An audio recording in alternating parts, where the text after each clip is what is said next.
ನಮಸ್ಕಾರ ವೀಕ್ಷಕರೇ, ಸಾಧುಗಳ ಮಧ್ಯೆ ಮೋನಾಲಿಸಾ ವಿಶೇಷ ಕಾರ್ಯಕ್ರಮಕ್ಕೆ ಸ್ವಾಗತ. ನಾನು ನಿಶ್ಚಿತ.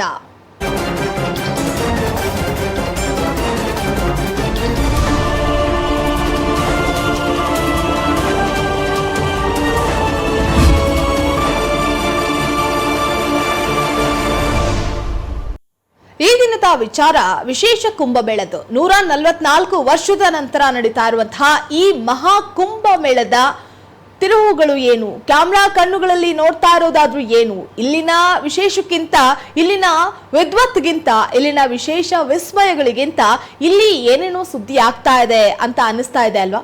ಇರ್ಲಿ, ಅಂತಹ ಸುದ್ದಿಗಳ ಬಗ್ಗೆ ನಾವು ಒಮ್ಮೆ ಕಣ್ಣಾಯಿಸೋಣ ಬನ್ನಿ. ಎಲ್ಲಿ ನೋಡಿದ್ರೂ ಕೂಡ ಈಗ ಅವಳದ್ದೇ ಶಾಯರಿ, ಅವಳದ್ದೇ ಸುದ್ದಿ, ಅವಳದ್ದೇ ವರದಿ. ಯಾವ ರೀಲ್ಸ್ ತೆಗೆದ್ರೂ ಕಾಣೋದು ಆ ಬೆಕ್ಕಿನ ಕಣ್ಣಿನ ಸುಂದರಿ. ಒಂದ್ ರೀತಿಯಲ್ಲಿ ಆಕೆ ಚಿಕ್ಕವರಿಂದ ಹಿಡಿದು ದೊಡ್ಡವರಾಗೋವರೆಗೂ ತನ್ನ ಕಣ್ಣೋಟದಿಂದ ಮಾಯಾವಿ ಬಲೆಯನ್ನೇ ಹಾಕಿ ತನ್ನತ್ತ ಸೆಳೆದುಕೊಂಡಿದ್ದಾಳೆ ಅಂದ್ರೂ ತಪ್ಪಾಗೋದಿಲ್ಲ. ಕೈಯಲ್ಲಿ ರುದ್ರಾಕ್ಷಿ ಮಾಲೆಗಳನ್ನ ಮಾರ್ತಾ ಇದ್ರು ಆಕೆಯದ್ದು ಮಾತ್ರ ಮಾಂತ್ರಿಕ ಅಕ್ಷಿ.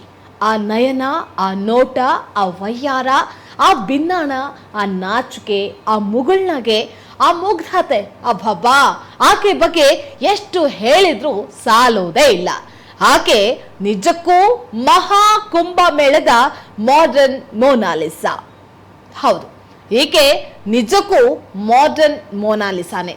ಸಾಟಿ ಇಲ್ಲದ ಸ್ಮೈಲು ನಿಂದು ಅಂತ ಹೇಳಿದ್ರೆ ಕಿಂಚಿತ್ತು ತಪ್ಪಾಗೋದೇ ಇಲ್ಲ. ಈ ಮೋನಾಲಿಸಾ ಇದೀಗ ನ್ಯಾಷನಲ್ ಕ್ರಶ್ ಆಗಿಲ್ಲ, ವರ್ಲ್ಡ್ ವೈಡ್ ಕ್ರಶ್ ಆಗ್ಬಿಟ್ಟಿದ್ದಾಳೆ. ಯಾರು ನೋಡಿದ್ರು ಕೂಡ ಈಕೆಯ ರೀಲ್ಸ್ ಗಳನ್ನ ಮತ್ತೆ ಮತ್ತೆ ನೋಡೋದಕ್ಕೆ ಇಷ್ಟಪಡ್ತಾ ಇದ್ದಾರೆ. ಹುಡುಗ್ರಂತೂ what a smile, what a smile ಅಂತ ಹೇಳಿ ನಮ್ಮೂರು ಮಂದಹಾಸ ಇಸ್ ಈಕ್ವಲ್ ಟು ಮೋನಾಲಿಸಾ ಅಂತ ಹೇಳಿ ಕುಣಿದು ಕುಪ್ಪಳಿಸ್ತಾ ಇದ್ದಾರೆ. ನಿಜಕ್ಕೂ ಈಕೆ ಈ ಹಾಡಿಗೆ ತಕ್ಕಂತೆ ಇದ್ದಾಳೆ. ಆಕೆ ಏನು ಅಷ್ಟು ಬೆಳ್ಳಗಿಲ್ಲ ನಿಜ, ಆದ್ರೂ ಮೋನಾಲಿಸಾಗಿಂತ ಕಡಿಮೆ ಏನೂ ಇಲ್ಲ ಈಕೆಯ ಕಣ್ಣುಗಳು. ಅಷ್ಟಕ್ಕೂ ಇಡೀ ಜಗತ್ತಿನಾದ್ಯಂತ ಈಕೆ ಪ್ರಸಿದ್ಧಿ ಆಗಿರೋದೇ ಆಕೆಯ ಬೆಕ್ಕಿನ ಕಣ್ಣುಗಳಿಂದ. ಆ ಕಣ್ಣು, ಆ ನೋಟ, ಆಕೆಯ ಕೇಶ, ಆಕೆಯ ನಗು, ಒಂದ್ ರೀತಿಯಲ್ಲಿ ಆಕೆ ಬ್ಲ್ಯಾಕ್ ಬ್ಯೂಟಿ ಅಂದ್ರೂ ಬಾಲಿವುಡ್ನ ಸೋನಾಕ್ಷಿ ಸಿನ್ಹಾಳನ್ನ ಮೀರಿಸ್ತಾ ಇದ್ದಾಳೆ. ರುದ್ರಾಕ್ಷಿಯನ್ನ ಹಿಡಿದು ಮಾಂತ್ರಿಕ ಅಕ್ಷಿಯಿಂದ ಜನಮನ ಸೆಳೀತಾ ಇದ್ದಾಳೆ ಈ ಚೆಲುವೆ. ಕುಂಭಮೇಳದಲ್ಲಿ ಕಾಣಿಸ್ಕೊಂಡಂತಹ ಈ ಬೆಡಗಿ ಯಾರು, ಎಲ್ಲಿನವಳು ಅಂತ ಹೇಳಿ ನಾವು ನೋಡೋದಾದ್ರೆ, ಮಹಾ ಕುಂಭಮೇಳದಲ್ಲಿ ರುದ್ರಾಕ್ಷಿಯನ್ನ ಮಾರುವಂತಹ ಈ ಹುಡುಗಿ ಮಾಂತ್ರಿಕ ಅಕ್ಷಿಯ ನೋಟದಿಂದಲೇ ಸಖತ್ ಫೇಮಸ್ ಕೂಡ ಆಗಿದ್ದಾಳೆ. ಅಷ್ಟಕ್ಕೂ ನಮ್ಮ ದೇಶದಲ್ಲಿ ಈ ಕಣ್ಣಿನಿಂದ ಫೇಮಸ್ ಆಗಿದ್ದು ಕೇವಲ ಇಬ್ರು ಮಾತ್ರ. ಒಬ್ರು ಐಶ್ವರ್ಯ ರೈ, ಮತ್ತೊಬ್ರು ಪ್ರಿಯಾ ವಾರಿಯರ್. ಐಶ್ವರ್ಯ ತನ್ನ ಬೆಕ್ಕಿನ ಕಣ್ಣುಗಳಿಂದಲೇ ಜಗತ್ತಿನ ಗಮನವನ್ನ ಸೆಳೆದು ವಿಶ್ವ ಸುಂದರಿಯ ಕಿರೀಟವನ್ನ ಮುಡಿಗೇರಿಸಿಕೊಂಡು ಆಮೇಲೆ ಕಳೆದ 4 ವರ್ಷಗಳ ಹಿಂದೆ ಸದ್ದು ಮಾಡಿದ್ದು ಅಂದ್ರೆ ಅದು ಪ್ರಿಯಾ ವಾರಿಯರ್. ಆಕೆ ಅಂತೂ ಕಣ್ಣು ಹೊಡೆದೆ ಎಲ್ಲಾ ಪಡ್ಡೆ ಹುಡುಗರನ್ನ ಕಂಪ್ಲೀಟ್ ಆಗಿ ಫ್ಲಾಟ್ ಮಾಡಿಬಿಟ್ಟಿದ್ಲು. ಹೀಗೆ ಕಣ್ಣೊಡೆದೆ ಹೀರೋಯಿನ್ ಕೂಡ ಆಗ್ಬಿಟ್ಟಿದ್ಲು ಪ್ರಿಯಾ ವಾರಿಯರ್. ಇದೀಗ ಮತ್ತದೇ ಕಣ್ಣುಗಳಿಂದ ಸದ್ದನ್ನ ಮಾಡ್ತಾ ಇರೋದು ಅಂದ್ರೆ ಈ ಮೋನಾಲಿಸಾ ನೋಡಿ. ಇವಳೊಂಥರ ಮಾಡರ್ನ್ ಮೋನಾಲಿಸಾ. ಆದ್ರೂ ಇವಳನ್ನ ನೋಡ್ದವ್ರೆಲ್ಲ ಸೋತು ಹೋದೆ ಅಂತಿದ್ದಾರೆ. ಯಾರಾದ್ರೂ ಸರಿನೇ, ಇವಳ ಆ ಕಣ್ಣುಗಳಿಗೆ, ಆ ಕಣ್ಣಿನ ನೋಟಕ್ಕೆ ಸೋಲದೆ ಇರಲಾರರು. ಸೂಜಿಗಲ್ಲಿನಂತೆ ಸೆಳಿತಾ ಇದ್ದಾಳೆ ಈ ಹುಡುಗಿ. ಅದಕ್ಕೆ ಈಗ ಮೊಬೈಲ್ ನಲ್ಲಿ ರೀಲ್ಸ್ ಪೇಜ್ ಯಾವುದೇ ನೋಡಿದ್ರು ಆ ಎಲ್ಲಾ ಪೇಜ್ಗಳಲ್ಲೂ ಇವಳೇ ಕಾಣ್ತಾ ಇದ್ದಾಳೆ. ಅಷ್ಟೇ ಅಲ್ಲ, ಸಿಕ್ಕಾಬಟ್ಟೆ ವೈರಲ್ ಆಗಿ ಇವಳನ್ನ ನೋಡೋಕೆ ಅಂತಾನೆ ಬಹಳಷ್ಟು ಮಂದಿ ಕುಂಭಮೇಳಕ್ಕೂ ಸಹ ಬರ್ತಾ ಇದ್ದಾರೆ. ಈಕೆ ಎಲ್ಲಿಯವಳು, ಯಾರಿವಳು ಅಂತ ಆಗ್ಲೇ ಅವಳ ಅಡ್ರೆಸ್ ಅನ್ನ ಕೂಡ ಸರ್ಚ್ ಮಾಡೋದಕ್ಕೆ ಶುರುವಾಗಿದ್ದಾರೆ. ಆದ್ರೆ ಒಂದು ಶಾಕಿಂಗ್ ವಿಷಯ ಏನಪ್ಪಾ ಅಂತ ಅಂದ್ರೆ, ಆಕೆ ಯುವತಿಯೇ ಅಲ್ಲ, ಆಕೆ ಇನ್ನು ಬಾಲಕಿ. ಅಪ್ಪ ಅಮ್ಮ ಇವಳನ್ನ ಶಾಲೆಗೆ ಸೇರಿಸಿದ್ರೆ ಈಗ ಈ ಹುಡುಗಿ SSLC ಎಕ್ಸಾಮ್ ಅನ್ನ ಬರೆಯೋದಕ್ಕೆ ರೆಡಿ ಆಗ್ತಾ ಇದ್ಲು. ಆದ್ರೆ ತನ್ನ ಕಣ್ಣೋಟದಿಂದಲೇ ಎಲ್ಲರನ್ನ ಕೂಡ ಫೇಲ್ ಮಾಡಿ ತಾನು ಸಖತ್ ಫೇಮಸ್ ಆಗಿದ್ದಾಳೆ ಕಣ್ಣಿನ ನೋಟಗಳಿಂದ. ಕೋಲ್ಮಿಂಚಿನ ಬಾಣಗಳು, ಕಣ್ಣಿನ ಮಾತುಗಳು, ಇನ್ನು ಬಿಡಿಸೇಳದಂತಹ ಒಗಟುಗಳು. ಕುಂಭಮೇಳದಲ್ಲೇ ಸ್ವರ್ಗವನ್ನ ಸೃಷ್ಟಿಸಿದಂತಹ ಬಾಲೆ. ಮಹಾ ಕುಂಭಮೇಳದಲ್ಲಿ ರುದ್ರಾಕ್ಷಿಯನ್ನ ಮಾರ್ತಾಳೆ ಈ ಬಾಲೆ. ಸೋಷಿಯಲ್ ಮೀಡಿಯಾದಲ್ಲಿ ಕಿಚ್ಚನ್ನ ಹಚ್ಚಿದ್ದೇಕೆ ಈ ಹುಡುಗಿ? ಈಕೆಯ ಕಣ್ಣೋಟ, ವಯ್ಯಾರ, ಭಿನ್ನಾಣವನ್ನ ನೋಡ್ತಾ ಇದ್ರೆ ಯಾವ ಆಂಗಲ್ನಲ್ಲೂ ಕೂಡ ಈಕೆ ಬಾಲಕಿ ಅಂತ ಅನ್ಸೋದೇ ಇಲ್ಲ. ಆದರೆ ಆಕೆಗೆ 16 ವರ್ಷ ಅನ್ನುವಂಥದ್ದನ್ನ ನೀವೆಲ್ಲರೂ ಕೂಡ ನಂಬಲೇಬೇಕು. ಈಕೆ ವೈರಲ್ ಆಗ್ತಾ ಇದ್ದಂತೆ ಎಲ್ಲರೂ ಈಕೆಯ ಬೆನ್ನ ಬಿದ್ದಿದ್ರಂತೆ. ಈಕೆ ಊರು, ಈಕೆ ತಂದೆ ತಾಯಿ ಯಾರು, ಈಕೆ ಏನು ಓದ್ತಿದ್ದಾಳೆ, ಯಾಕೆ ಈ ಕೆಲಸವನ್ನ ಮಾಡ್ತಾ ಇದ್ದಾಳೆ ಅನ್ನುವಂತಹ ತಿಳಿಯುವಂತಹ ಕುತೂಹಲ ಎಲ್ಲರನ್ನು ಕೂಡ ಕಾಡ್ತಾ ಇತ್ತು. ಇದೀಗ ಈಕೆಗೆ ರುದ್ರಾಕ್ಷಿ ಮಾರೋದೇ ಕಷ್ಟ ಆಗ್ತಾ ಇದೆ. ಅಷ್ಟಕ್ಕೂ ಈಕೆ ಮಹಾ ಕುಂಭಮೇಳದಲ್ಲಿ ರುದ್ರಾಕ್ಷಿ ಮಾರೋದಕ್ಕೆ ಅಂತ ಹೇಳಿ ಬಂದಂತಹ ಬಾಲಿಕೆ ಅದ್ಯಾರೋ ಮೊಬೈಲ್ ಕ್ಯಾಮ್ರಾಗೆ ಸಿಕ್ಲೋ ಗೊತ್ತಿಲ್ಲ, ಏನೋ ಸಖತ್ ವೈರಲ್ ಆಗಿ ಫೇಮಸ್ ಆಗಿ ಇದೀಗ ರುದ್ರಾಕ್ಷಿಯನ್ನು ಕೂಡ ಆಕೆ ಮಾರಲಾಗದೆ ಪರದಾಡುವಂತಹ ಪರಿಸ್ಥಿತಿ ಈಗ ಎದುರಾಗಿದೆ. ಅವಳನ್ನ ಮಾತನಾಡಿಸ್ಕೊಂಡು ಬಂದವರನ್ನ ರುದ್ರಾಕ್ಷಿ ಕೊಳ್ತಾರೆ ಅಂತ ಆಸೆಯಿಂದ ಆಕೆ ನೋಡ್ತಾಳೆ. ಆದ್ರೆ ಅವರು ಇವಳ ಕಣ್ಣೋಟದಲ್ಲಿ ಕಳೆದು ಹೋಗ್ತಾ ಇದ್ದಾರೆ. ಇದು ಅವಳಿಗೆ ಸಖತ್ ಹಿಂಸೆ ಕೂಡ ಆಗ್ತಾ ಇದೆಯಂತೆ. ಒಂದ್ ಕಡೆ ಕೇವಲ ತನ್ನ ಸೌಂದರ್ಯದಿಂದ ಫೇಮಸ್ ಆದೆ ಅನ್ನುವಂತಹ ಖುಷಿ ಇದ್ರೆ, ಮತ್ತೊಂದ್ ಕಡೆ ಇದೇ ತನ್ನ ಕಣ್ಣೋಟ ವ್ಯಾಪಾರಕ್ಕೆ ಅಡ್ಡಿ ಆಯ್ತು ಅಂತ ಬೇಸರ ಕೂಡ ಮಾಡ್ಕೊಳ್ತಾ ಇದ್ದಾಳೆ. ನಿಮ್ಗೆ ಈಕೆ ಯಾವ ಊರಿನವಳು ಅನ್ನೋದೇ ಹೇಳಿಲ್ವಲ್ಲ. ಈಕೆ ಮಧ್ಯಪ್ರದೇಶದ ಮಹೇಶ್ವರ್ ನಗರದವಳು. ಈಕೆಯ ಅಡ್ರೆಸ್ ಅನ್ನ ಗೂಗಲ್ ಅಲ್ಲಿ ಸರ್ಚ್ ಮಾಡ್ತಾ ಇರುವಂತಹ ಜನ ಇವಳ ಮನೆಯ ಅಡ್ರೆಸ್ ಹುಡುಕೊಂಡು ಅಲ್ಲಿ ಹೋಗಿದ್ರಂತೆ. ಆದ್ರೆ ಈಕೆ ಮಾತ್ರ ಪ್ರಯಾಗ್ರಾಜ್ನಲ್ಲಿ ರುದ್ರಾಕ್ಷಿ ಮಾರುವಂತಹ ಕಡೆಗೆ ಗಮನವನ್ನ ನೀಡ್ತಾ ಇದ್ದಾಳೆ. ಆದ್ರೆ ಎಲ್ಲ ಒಂದು ಕಡೆ ಆಕೆಯ ಜೊತೆ ಫೋಟೋ ಹಾಗೆ ವಿಡಿಯೋವನ್ನ ಮಾಡ್ಕೊಳ್ತಾ ಇರೋದ್ರಿಂದ ಅವಳಿಗೆ ಸಖತ್ ಹಿಂಸೆ ಕೂಡ ಆಗ್ತಾ ಇದೆಯಂತೆ. ಆದ್ರೂ ನೀನು ನಿನ್ನ ಸೌಂದರ್ಯದಿಂದಲೇ ಫೇಮಸ್ ಆಗ್ತಾ ಇದೀಯಾ, ನಿನ್ಗೆ ಫಿಲ್ಮ್ನಲ್ಲಿ ನಟಿಸುವಂತಹ ಅವಕಾಶ ಬಂದ್ರೆ ನಟಿಸ್ತೀಯಾ ಅಂತ ಕೇಳಿದ್ರೆ ತಾನು ಐಶ್ವರ್ಯ ರೈ ನಂತಾಗಬೇಕು ಅನ್ನುವಂತಹ ಆಸೆಯನ್ನ ಕೂಡ ಆಕೆ ವ್ಯಕ್ತಪಡಿಸ್ತಾಳೆ. ಇನ್ನು ಆಕೆ ಫೇಮಸ್ ಆಗ್ತಿದ್ದೀನಿ ಅಂತಿದ್ದ ಹಾಗೆ ಸೋಷಿಯಲ್ ಮೀಡಿಯಾದಲ್ಲಿ ಅಕೌಂಟ್ ಕೂಡ ತೆರೆದಿದ್ದಾಳೆ. ಹೀಗೆ ತೆರೆದಂತಹ ಸ್ವಲ್ಪ ಹೊತ್ತಿಗೆ 16,000 ಮಂದಿ ಫಾಲೋವರ್ಸ್ ಕೂಡ ಆಕೆಗಾಗಿದ್ದಾರಂತೆ. ಆದ್ರೆ ಅವಳ ಹೆಸರಿನಲ್ಲಿ ಬೇರೆಯವರೆಲ್ಲ ಪೇಜ್ ಅನ್ನ ತೆರೆದಿದ್ದಾರೆ. ಅವರಿಗೆಲ್ಲ ಲಕ್ಷದ ಮೇಲೆ ಫಾಲೋವರ್ಸ್ ಕೂಡ ಇದ್ದಾರೆ ಅಂತ ಹೇಳಿ ಬೇಜಾರು ಕೂಡ ವ್ಯಕ್ತಪಡಿಸ್ತಾ ಇರುವಂತಹದ್ದು ಆಕೆ. ಹಿಂದಿನ ದಯಕ ಸಿನಿಮಾಗೆ ಆಫರ್ ಕೂಡ ಬಂದಿತ್ತಂತೆ ಆಕೆಗೆ. ತನ್ನ ಸೌಂದರ್ಯವೇ ಈಗ ಆಕೆಗೆ ಹುಟ್ಟಿಸಿರೋದು ಸಾಕಷ್ಟು ಸಿನಿಮಾಗಳ ಆಫರ್ಸ್ಗಳು. ಹೇಗಾದ್ರೂ ಮಾಡಿ ಕೈಯಲ್ಲಿರುವಂತಹ ರುದ್ರಾಕ್ಷಿಗಳನ್ನೆಲ್ಲ ಮಾರಿ ಕೈ ತುಂಬ ಹಣವನ್ನ ಸಂಪಾದನೆ ಮಾಡಿಕೊಂಡು ಮನೆಗೆ ಹೋಗಬೇಕು ಅನ್ನುವಂಥದ್ದು ಆಸೆಯಲ್ಲಿರುವಂತಹ ಈ ಸುಂದ್ರಿಗೆ ಇದೀಗ ಫೇಮಸ್ ಆದಂತಹ ಕಣ್ಣಿನ ಸೌಂದರ್ಯಗಳು ವ್ಯಾಪಾರಕ್ಕೆ ಅಡ್ಡಿಯಾಗಿದೆ. ಹಾಗೆ ಆಕೆ ಮಾಸ್ಕ್ ಅನ್ನ ಹಾಕೊಂಡು ಎಲ್ಲರ ಕಣ್ಣಿಂದ ತಪ್ಪಿಸ್ಕೊಳ್ಬೇಕು ಅಂತ ನೋಡ್ತಾ ಇದ್ದಾಳೆ. ಆದ್ರೆ ಆಕೆಯ ಕಣ್ಣುಗಳೇ ಅವಳ ಸುಳಿವನ್ನ ಹಿಡಿದುಕೊಡ್ತಾ ಇದೆ. ಹಾಗಾಗಿ ಅವಳು ನಿರೀಕ್ಷೆಯಂತೆ ವ್ಯಾಪಾರವನ್ನ ಕೂಡ ಮಾಡೋದಕ್ಕೆ ಆಗ್ತಾ ಇಲ್ಲ. ಆದ್ರೂ ಈಕೆಯನ್ನ ಮಾತಿಗೆಳೆದು ನೀನಷ್ಟೊಂದು ಫೇಮಸ್ ಆಗಿದೆಯಲ್ಲ, ಸಿನಿಮಾ ಸಿಕ್ಕರೆ ಒಪ್ಕೊಳ್ತೀಯ ಅಂತ ಕೇಳಿದ್ರೆ ಯಾಕೆ ಮಾಡಬಾರ್ದು ಅಂತಾಳೆ.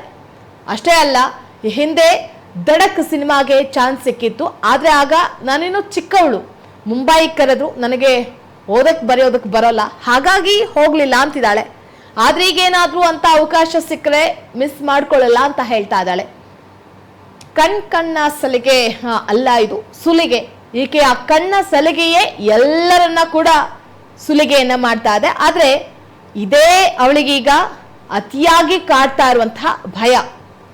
ಯಾಕೆ ಅಂದ್ರೆ ಅವಳು ವೈರಲ್ ಆದಷ್ಟು ಕೆಟ್ಟ ಕಮೆಂಟ್ಗಳು ಬರ್ತಾ ಇದೆಯಂತೆ.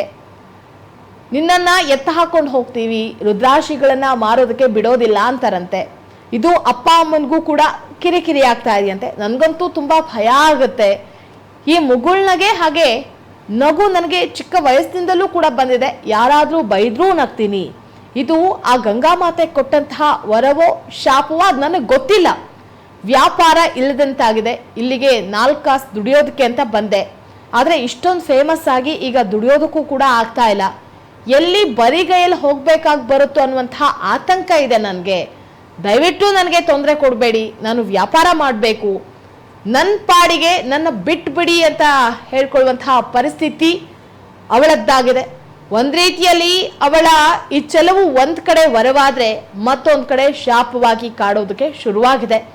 ಆದರೂ ಈಕೆ ಮುಂದೆ ಅದೆಲ್ಲ ಹೋಗಿ ತಲುಪ್ತಾಳೋ ಅನ್ನುವಂತಹ ಕುತೂಹಲ ಬಹುತೇಕರನ್ನ ಕಾಡ್ತಾ ಇರೋದಂತೂ ಸುಳ್ಳಲ್ಲ.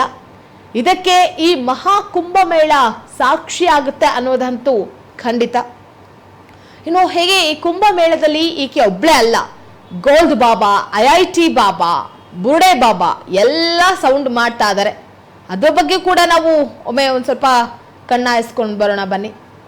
ಇಲ್ಲೊಬ್ಬ ಬಾಬಾ ಮೈ ತುಂಬ ಹಾವುಗಳನ್ನ ಹೊತ್ಕೊಂಡಿದ್ದಾರೆ. ಮತ್ತೊಬ್ಬ ಬಾಬಾ ಬರೀ ಚಿನ್ನವನ್ನೇ ಆತ ಹೊತ್ಕೊಂಡಿದ್ದಾನೆ.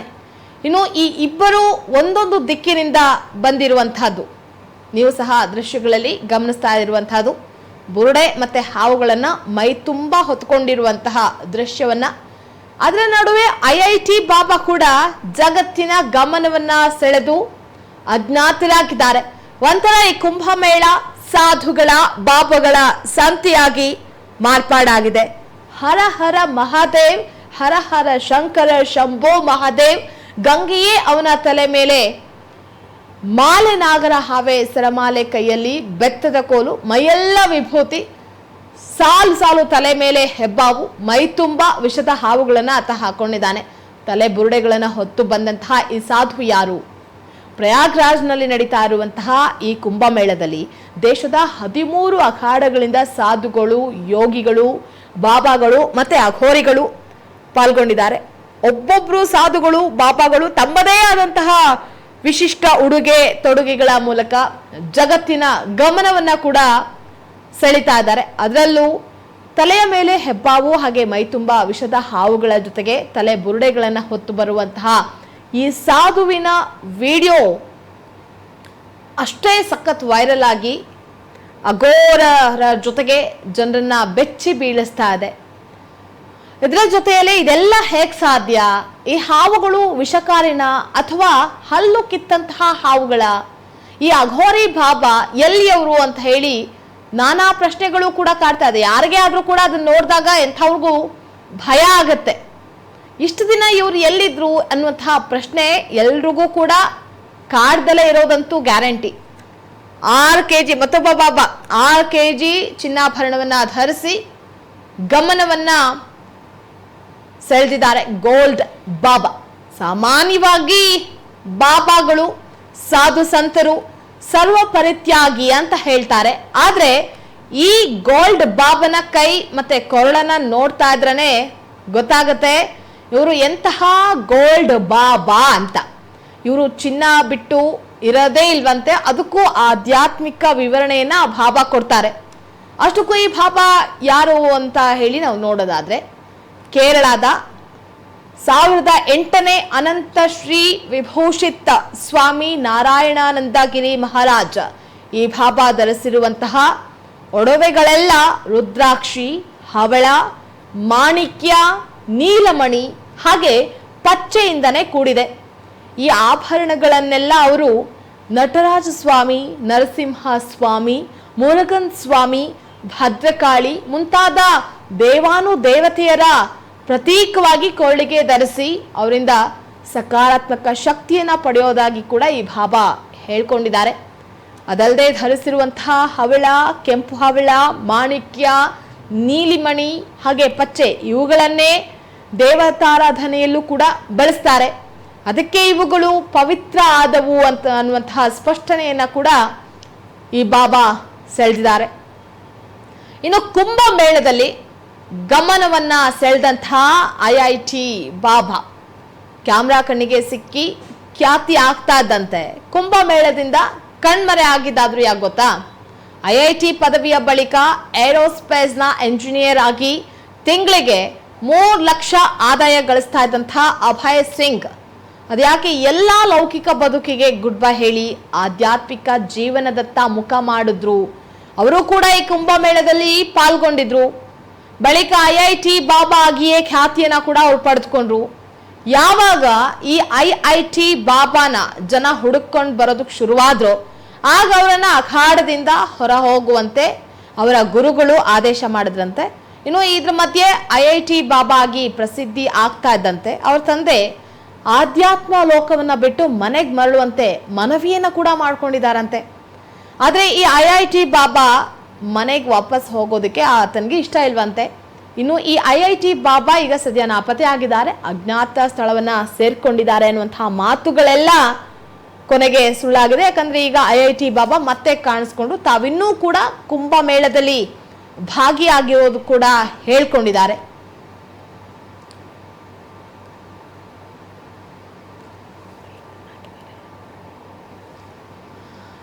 ಇನ್ನು ಈ IIT ಬಾಬಾ ಅವರು ಕೆಲವೊಂದಿಷ್ಟು ಸೋಷಿಯಲ್ ಮೀಡಿಯಾದಲ್ಲೂ ಕೂಡ ಅವರು ಹೇಳ್ಕೊಂಡಿದ್ದಾರೆ, ನನಗೆ ಜನಪ್ರಿಯತೆ ಸಿಗ್ತಾ ಇರುವಂತಹ ಹಿನ್ನೆಲೆಯಲ್ಲಿ ನಾನು ಯಾವುದಾದ್ರೂ ವಿಷಯಗಳನ್ನ ಮಾಧ್ಯಮದ ಮುಂದೆ ಬಹಿರಂಗ ಪಡಿಸಬಹುದು ಅನ್ನುವಂತಹ ಆತಂಕ ಇದೆ ನನಗೆ. ಹಾಗಾಗಿ ನನ್ನನ್ನ ಆಶ್ರಮ ಬಿಟ್ಟು ಹೋಗುವಂತೆ ಕೂಡ ಹೇಳಿದ್ರು ಅಂತ ತಿಳಿಸಿದ್ರು. ನಾನು ಹಾಗಾಗಿ ಹೊರ ಬಂದಿದ್ದೇನೆ, ಆದರೆ ಕುಂಭಮೇಳದಲ್ಲಿ ನಾನು ಇದ್ದೀನಿ ಅಂತ ಹೇಳಿದ್ರು. ಕೆಲವರಂತೂ ಎಲ್ಲೋ ಹೇಗೆ ತಂಪಾಡಿಗಿದ್ದವರೋ ಹಾಗೆ ಇದೀಗ ಜನಪ್ರಿಯತೆಯೇ ಬದುಕಿಗೆ ಮುಳುವಾಗುವಂತಾಗಿದೆ. ಅಲ್ಲಿ IIT ಓದ್ಕೊಂಡು ಕೆನಡಾದಲ್ಲಿ ಲಕ್ಷಗಟ್ಟಲೆ ದುಡಿತಾ ಇದ್ದಂತಹ ವ್ಯಕ್ತಿ ಇದ್ದಕ್ಕಿದ್ದಂತೆ ಬಾಬಾ ಆಗಿ ಪರಿವರ್ತನೆ ಆದ್ರೆ, ಇಲ್ಲೇ ನಮ್ಮ ರಾಜ್ಯದಲ್ಲಿ ಒಂದ್ ಕಾಲದಲ್ಲಿ DC ಆಗಿದ್ದವರು ಸಹ ಬಾಬಾ ಆಗಿದ್ದು ಕುಂಭಮೇಳದಲ್ಲಿ ಕಾಣಿಸ್ಕೊಂಡಿದ್ದಾರೆ. ಅವ್ರ ಬಗ್ಗೆಯೂ ಕೂಡ ನಾವು ಒಂದಿಷ್ಟು ಮಾಹಿತಿಯನ್ನು ನಿಮ್ಮ ಮುಂದೆ ಇಡ್ತಾ ಹೋಗ್ತೀವಿ. ರಾಯಚೂರಿನಲ್ಲಿ ಜಿಲ್ಲಾಧಿಕಾರಿ ಆದಂಥವರು ಸಹ ಆಧ್ಯಾತ್ಮ ಲೋಕದತ್ತ ವಾಲಿ ಗಡ್ಡ ಬಿಟ್ಟು ಬಾಬಾ ಆಗಿದ್ದಾರೆ. ಅವರು ಕೂಡ ಕುಂಭಮೇಳದಲ್ಲಿ ಕಾಣಿಸ್ಕೊಂಡು ವೈರಲ್ ಆಗ್ತಾ ಇರೋದು ಅನ್ನೋದನ್ನ ತೋರಿಸ್ತಿರುವಂತಹದ್ದು ನಾವು ಈಗ ರಾಯಚೂರಿನಲ್ಲಿ DC ಆಗಿದ್ದಂಥವರು ಕುಂಭಮೇಳದಲ್ಲಿ ಸನ್ಯಾಸಿಯಾಗಿ ಅವರು ಪ್ರತ್ಯಕ್ಷ ಆಗಿದ್ದಾರೆ. 2012ರಲ್ಲಿ ನಿವೃತ್ತಿ ಆಗ್ತಾರೆ. 2014ರಲ್ಲಿ ಮಠ ಸೇರ್ತಾರೆ. ಜಿಲ್ಲಾಧಿಕಾರಿಯಿಂದ ಸನ್ಯಾಸಿ ಆಗಿದ್ದಾದ್ರೂ ಹೇಗೆ ಅಂತ ಹೇಳಿ ನಾವು ನೋಡೋಣ. ಒಂದ್ ಕಾಲದಲ್ಲಿ ರಾಯಚೂರಿನಲ್ಲಿ DC ಆಗಿ ಕೆಲಸ ಮಾಡ್ತಾ ಇದ್ದಂತಹ ನಿವೃತ್ತ IAS ಅಧಿಕಾರಿ ಇದೀಗ ಕುಂಭಮೇಳದಲ್ಲಿ ಸನ್ಯಾಸಿಯಾಗಿ ಕಾಣಿಸ್ಕೊಂಡಿದ್ದಾರೆ. ಗಂಟ ಕಟ್ಟಿದಂತಹ ಕೂದಲು ಹಾಗೆ ಗಡ್ಡವನ್ನ ಬಿಟ್ಕೊಂಡಿರುವಂತಹ ಫೋಟೋದೊಂದಿಗೆ ಅವರು DC ಆಗಿದ್ದಂತಹ ಫೋಟೋ ಕೂಡ ಈಗ ಸದ್ಯ ವೈರಲ್ ಆಗ್ತಾ ಇದೆ. 1993ರಿಂದ 94ರಲ್ಲಿ ರಾಯಚೂರು ಜಿಲ್ಲಾಧಿಕಾರಿಯಾಗಿದ್ದಂತಹ IR ಪರಮಾಳ್ ಯುವ ಸಬಲೀಕರಣ ಮತ್ತು ಕ್ರೀಡಾ ಇಲಾಖೆಯ ಕಾರ್ಯದರ್ಶಿಯಾಗಿ ಸೇವೆಯನ್ನ ಸಲ್ಲಿಸಿ 2012ರಲ್ಲಿ ನಿವೃತ್ತಿಯಾಗ್ತಾರೆ. ಬಳಿಕ 2014ರಲ್ಲಿ ತಮಿಳುನಾಡಿನ ಮಧುರೈ ಜಿಲ್ಲೆ ಇಳಂಜುಮುಡಿ ಶಿವನ ದೇವಾಲಯದ ಬಳಿ ಮಠವನ್ನ ಕಟ್ಕೊಂಡು ಶಿವನನ್ನ ಆರಾಧನೆ ಮಾಡ್ತಾ ಸನ್ಯಾಸಿಯಾಗಿ ಬದಲಾಗ್ತಾರೆ. ಹೇಗೆ ಸನ್ಯಾಸಿ ಆಗಿದ್ದಂಥವರು ಮಹಾ ಕುಂಭಮೇಳದಲ್ಲಿ ಕಾಣಿಸ್ಕೊಂಡಿದ್ದಾರೆ. ಒಟ್ಟಿನಲ್ಲಿ ಪ್ರಯಾಗ್ರಾಜ್ನ ಕುಂಭಮೇಳ ಏನಿದೆ ಇದೀಗ ಎಲ್ಲರ ಆಕರ್ಷಣೆಯ ತಾಣ ಆಗಿದೆ. ಇಲ್ಲಿ ಎಲ್ಲೆಲ್ಲಿಂದೋ ಬಂದಂಥವರು ಎಂಥೆಂಥವರು ಸನ್ಯಾಸಿಗಳಾಗಿ ಬದಲಾಗಿರೋದಂತೂ ಎಲ್ಲರನ್ನೂ ಕೂಡ ಹುಬ್ಬೇರಿಸ್ತಾ ಇದೆ. ಜೀವನದ ಅಂತಿಮ ಸತ್ಯಕ್ಕೆ ಮನಸೋತಂತಹ ಅದೆಷ್ಟೋ ಮಂದಿ ಕೊನೆಗೆ ಆಧ್ಯಾತ್ಮದತ್ತ ವಾಲಿದ್ದು ಅವರೆಲ್ಲ ಇದೀಗ ಕುಂಭಮೇಳದ ಮೂಲಕ ಜನರನ್ನ ಆಕರ್ಷಣೆ ಮಾಡ್ತಾ ಅದರಲ್ಲಿ ನಮ್ಮ ರಾಜ್ಯದ ಮಾಜಿ DCಯೂ ಸೇರಿರೋದು ಮತ್ತೊಂದು ವಿಶೇಷ ಕೂಡ ಆಗಿದೆ. ನೋಡಿದ್ರಲ್ಲ ವೀಕ್ಷಕರೇ, ಉತ್ತರ ಪ್ರದೇಶದ ಪ್ರಯಾಗ್ರಾಜ್ನಲ್ಲಿ ನಡೀತಾ ಇರುವಂತಹ ಮಹಾ ಕುಂಭಮೇಳ ಅದ್ಯಾವ ರೀತಿಯಲ್ಲಿ ಆಕರ್ಷಣೀಯ ತಾಣವಾಗಿ ಬದಲಾಗಿದೆ ಅನ್ನುವಂತಹದನ್ನ ನೀವು ಕೂಡ ಗಮನಿಸ್ತಾ ಇರುವಂತಹದ್ದು. ಅದೆಷ್ಟೋ ಜನರ ಕನಸು ಕೂಡ ಆಗಿರುವಂತಹದ್ದು. ಪ್ರಯಾಗ್ರಾಜ್ಗೆ ನಾನು ಕೂಡ ಒಮ್ಮೆ ಹೋಗಿ ಬರಬೇಕು ಅನ್ನುವಂತಹ ಆಸೆಯನ್ನು ಕೂಡ ಅದೆಷ್ಟೋ ಜನ ವ್ಯಕ್ತಪಡಿಸಿದ್ದಾರೆ. ಈ ಬಾರಿಯ ಈ ಪ್ರಯಾಗ್ರಾಜ್ನಲ್ಲಿ ನಡೀತಾ ಇರುವಂತಹ ಕುಂಭಮೇಳ ಏನಿದೆ ಸಾಕಷ್ಟು ವಿಶೇಷತೆಗಳಿಂದ ಕೂಡ ಕೂಡಿರುವಂತಹದ್ದು. ಈಗಾಗಲೇ ಸಾಕಷ್ಟು ಜನ ಇದರಿಂದ ಫೇಮಸ್ ಆಗಿದ್ದಾರೆ. ಅದೆಷ್ಟೋ ಮಂದಿ ಅದ್ಯಾವುದ್ಯಾವುದನ್ನೋ ಬಿಟ್ಟು ಆಧ್ಯಾತ್ಮದತ್ತ ವಾಲಿರುವಂತಹದನ್ನ ಸಹ ನೀವು ಗಮನಿಸಿದ್ರಿ. ಇದಾಗಿತ್ತು ಈ ಹೊತ್ತಿನ ವಿಶೇಷ. ನಿಖರ ಸುದ್ದಿ ಪ್ರಖರ ವರದಿಗಾಗಿ ನೋಡ್ತಾ ಇರಿ ಮಯೂರ ಟಿವಿ.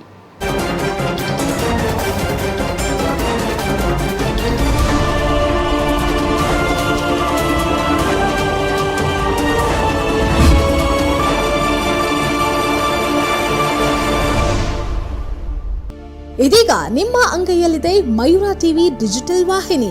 ಹೆಚ್ಚಿನ ವಿಶೇಷತೆಗಳಿಗಾಗಿ ಸಬ್ಸ್ಕ್ರೈಬ್ ಮಾಡಿ, ಶೇರ್, ಲೈಕ್, ಕಮೆಂಟ್ ಹಾಗೆ ಫಾಲೋ ಮಾಡೋದ್ರ ಮೂಲಕ ಪ್ರೀತಿ ಹಾಗೂ ಪ್ರೋತ್ಸಾಹ ನೀಡಿ.